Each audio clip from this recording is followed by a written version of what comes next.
Howdy, y'all. Hi, guys. It's Ryan. And Angela. It's Angela from Ernie Music, That's right. deep in the heart of Texas. That's where we're at. That's where we're at. Your mom and pop guitar shop, deep in the heart of Texas. Yep. I'm the pop. I'm the mom. You are the mom. I was about to say, I'm the mom, and that's not right. Yeah. Let's answer some questions. All right, first question. James Rezor. Hey RNA, I love the channel. You guys rock. Quick question about the shop. It looks like you guys run the whole show on your own. Is that the case, or do you have employees? If you don't have employees, how do you handle conflicts? Does Angela have to be there when Ryan is teaching? How do you deal with family travel, vacations? Your trip to Denver, for instance. Was the shop closed while you were out of town? Great question, man. Well, yes, it is me and Angela. Yes, it is. It is a literal mom and pop guitar shop, deep in Texas. We don't really have any employees per se. I do have one part-time instructor who teaches drums for us here. Yes. So yeah, Angela is usually here while I'm teaching, during teaching hours. Yes. Which is not from the very beginning. We open about 11 o'clock-ish. And teaching usually doesn't start till about 1, sometimes 2, sometimes 3, depends on the day. So I'm pretty much here the whole time. Then Angela comes in during teaching hours. Like 2 hours later. Yeah, to man the front desk and take care of that while I'm teaching. But she also teaches. And so sometimes while she's teaching, I'm at the front desk. Or if we're both teaching at the same time, which we do. happened today. You know, our son, who's 17, you know, he can watch the desk for us if he needs to. Yeah. So yeah, it literally is us. I remember someone called, what was it, a couple of years ago? Somebody called who watches our YouTube channel and was talking to Angela, and you know, what did he say? Something about, He's like, is this Angela, like the Angela from the YouTube videos? And it's like, yeah, that's me, answering the phones. I didn't lie. I answer the phones. If you call here, you'll either get me or you'll get Ryan, depending on what time you call. So yeah, we don't have any minions or lackeys to do our bidding for now, us. on a Saturday, very rarely, like, Paul will answer the phone because he's up here, or you know, sometimes But you'll get a bitter basis. In a blue moon, well, that'll happen. But yeah, it's just he or I. It is us, legit, for real. Yeah. Yeah, now as far as like taking time off and vacations and stuff, sometimes we will close the store, you know, but it's usually over a weekend. Like we'll be closed for like a Thursday, Friday, Saturday. We're closed on Sunday, Mondays anyways. Right. This is a small town. But we don't close the shop Thursday, Friday, Saturday. Yeah. I mean, unless we go on vacation. Like I said, like when we went on vacation, we did close for a few days. Right. In addition to our normal closed days. Right.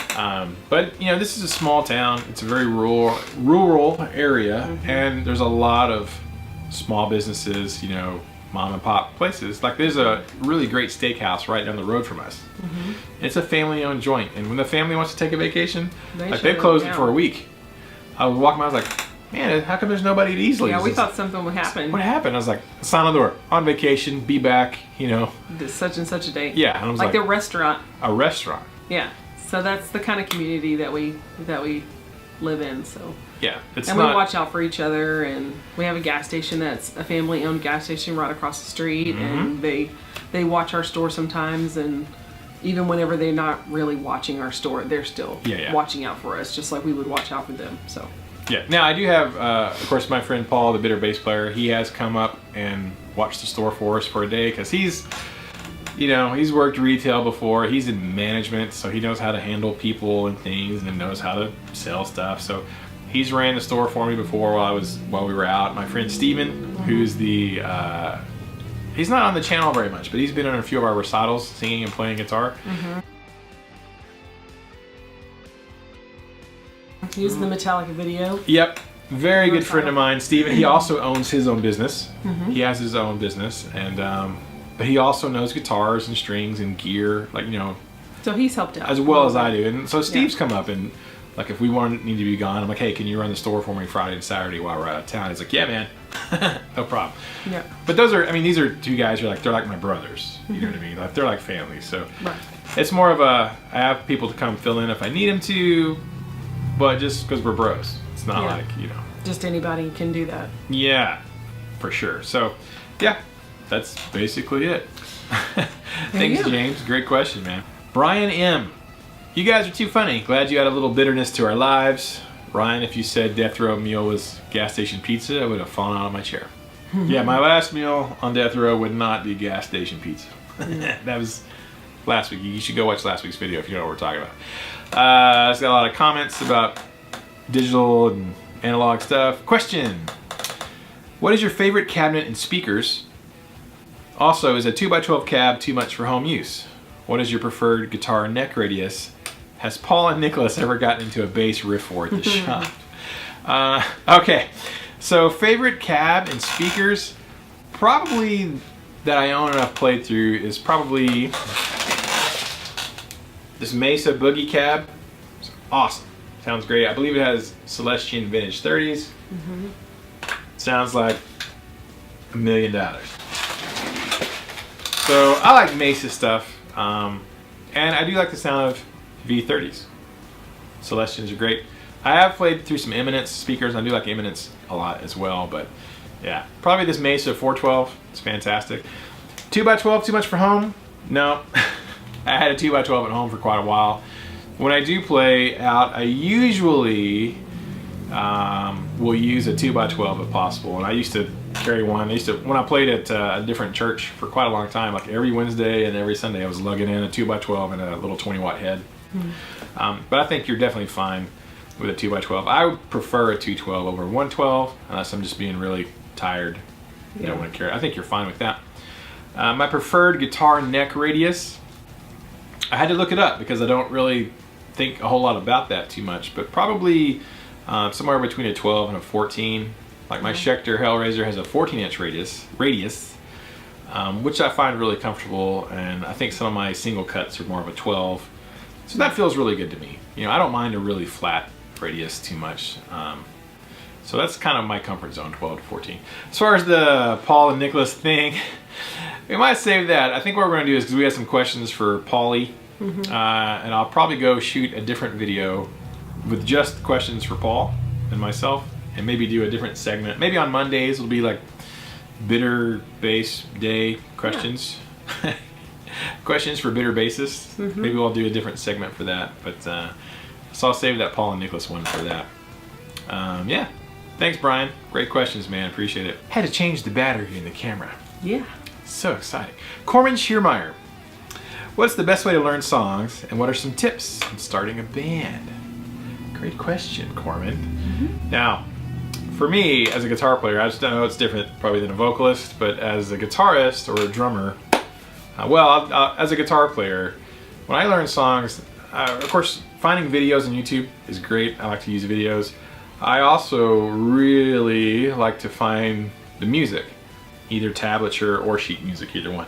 I'm a black and white guy on that kind of stuff because, you know, I grew up doing band programs, taking piano lessons as a kid, 6th grade through college, like reading music on the sheets and like reading the rhythms, and so that makes sense to me when I look at tablature and staff music.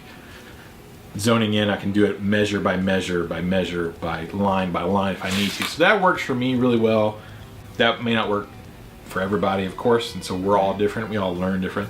But I like to look at the sheet music, of course, if I have it. I also like to listen to it, actually. Of course, listen to the song while I'm looking at the music. And then I also like to go find videos if I can. Because the problem with guitar is you can play a lot of the same things in different places on the neck. There's more than one way to play a lot of stuff. And so if I can, I try to go find videos of the original artist playing it and find out what their hand positions are. And I try to do it as close as possible to how the artists actually do it. Where you guys probably know when you're looking at tab books, you know, you can look at 10 different tabs and they're all different, you know. So I use tab as a reference, and then, you know, of course, listening to it as well, and then comparing it to video. But that hasn't always been possible. When I was young and learning guitar, you know, all we really had was tab and the sheet music and listening to it. Right. So that's kind of how I still do it if possible. I find it quicker to look at you could figure it out by ear. You can do that, takes me longer just to do it all by ear than if, let me just go find music. Okay, there it is. And I can correct the tab on the fly if I need to. So Right. for me, especially looking at sheet music if possible. As far as starting a band, man, I think the most important thing with that is finding people whose personalities you get along with. And I think that's really important. Right. You know, through talk to friends who are musicians, and there's all kinds of different ways. There's all kinds of internet platforms now for communities where you can go on, and Facebook groups like finding other musicians. Yeah. So, but that's really comes down to, I think finding the right people with the right personalities is way more important than finding somebody with good chops. Yeah. So or that like the same music as you do. yeah, that's really tough. That's really tough to find. So just networking, asking around, talking to people who are into the same stuff that you are, same kind of music. Social media these days, it's a lot easier than it used to be to find people, Right. but finding the right people is still a very difficult task. I'm very lucky that some of my close personal friends are musicians, and we actually grew up together, and we have very similar tastes somewhat in music. Me and Paul are a little different. He likes the punk pop stuff. Yeah. And I'm more hard rockin' metal kind of stuff, but Right. it can be tricky, man. So really try to, because it's easier to get someone who has the right attitude, and maybe their skills aren't quite there yet, but if they have a good attitude and they're willing to learn and work on their skills and learn songs, I'd rather have somebody who has the right attitude and a good attitude and who's willing to work, and than someone who's really good but then they're really hard to get along with. Right. I don't know if that answers your question or not, but on starting one, finding people who have similar goals as well, because you don't want to get in a band with some guys who they just want to play on weekends and just have fun. If you want to try to take it to like a career thing, Right. and if you just want to have fun and do it because you enjoy it, you don't want to get involved with guys who want to do it as a career. So you got to make sure your goals are kind of lined up, if that makes sense. So, yeah, sound good? Now, as a singer, you just listen to the song a million times, right? Pretty much. Pretty much straightforward. I'm assuming you're asking as a guitarist, Corman, so Yeah. thanks for the question, man. All right, Junior Chapa, what is the most expensive guitar that has come through your store? Also, more serious question. Did Weird Al Yankovic predict the future 30 years ago in the song Yoda? There's a line in the song says, "I'll be playing this part till I'm old and gray," referring to Luke Skywalker. Always look forward to your videos. I guess Luke is old and gray now and playing the same part. Yeah, pretty much. Well, Well, he's done a lot of Happens. stuff. Yeah. He's almost as well known as the Joker.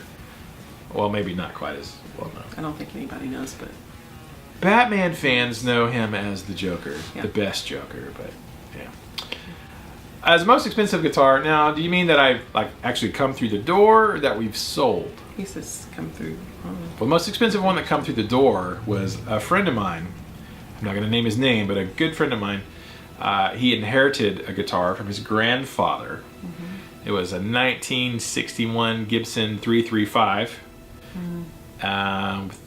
Like some of the old original string packages from the 60s too. Yeah. And that was pretty awesome. I restrung it for him and played on it, kind of did a little bit of a setup on it, and he did go have it appraised, and it was worth about $35,000 Wow. because the market was down. The vintage market took a hit, back in a while because of the economy. But about 5 years before he got it, it's worth about $45,000 just because it's an old Wow. Gibson. So that's the most expensive one, value-wise, to come through the door. And I played on it, and it was awesome. And he also had like a 59 Fender tube amp that came with it, Yeah. and we plugged that in and played it, and it was pretty That's pretty cool. awesome. So that's the most expensive one to come through the door. As far as the most expensive that we sell, it's probably the Heritage guitars. So they're about around $2,300 to $2,700. But we don't sell a lot in that price bracket. Ours, where we really do well, is around the $1,200 and under range. Yeah. Mostly for the student priced guitars Yeah. are our biggest sellers. Yeah, we do a lot in the sub 500 range because, you know, we do a lot of teaching and there's a lot of people buying their first instruments, and that's kind of our demographic, man. So, great question, dude. I appreciate it. All right, final question. Garrett Hendry. Garrett has a music store in West Monroe, Louisiana. We've driven through there Yes, we have. on our way to Alabama. Garrett, so hey Garrett, you guys, if you get a chance, go check out his store, and he'll leave it. I'm sure he'll leave a comment on this one, so you can go check him out. Ryan, why do you love Ernie Ball Strings, and why are they your favorite string ever? And my response was, I think you meant to say D'Addario. Right. Garrett, D'Addario strings are my favorite strings ever. I'm not a big fan of the Ernie Ball Strings. Dum dum dum. Oh no, right? So hopefully people won't hate me for that. There's lots of great strings out there. I prefer D'Addario. I think it's a surprise. I have played Ernie Ball Yeah. in the past. Actually, for several years, I was an Ernie Ball string guy. Now, I like a lot of Ernie Ball's products. I think their guitars are fantastic, and the basses are awesome, and you know, obviously a lot of their accessory things and pedal things, and you know, all that stuff. Not a big fan of their strings personally. I'm thinking back in the years that I played. When I broke strings, I only intended to break strings when I was playing Ernie Ball. I never broke GHS strings.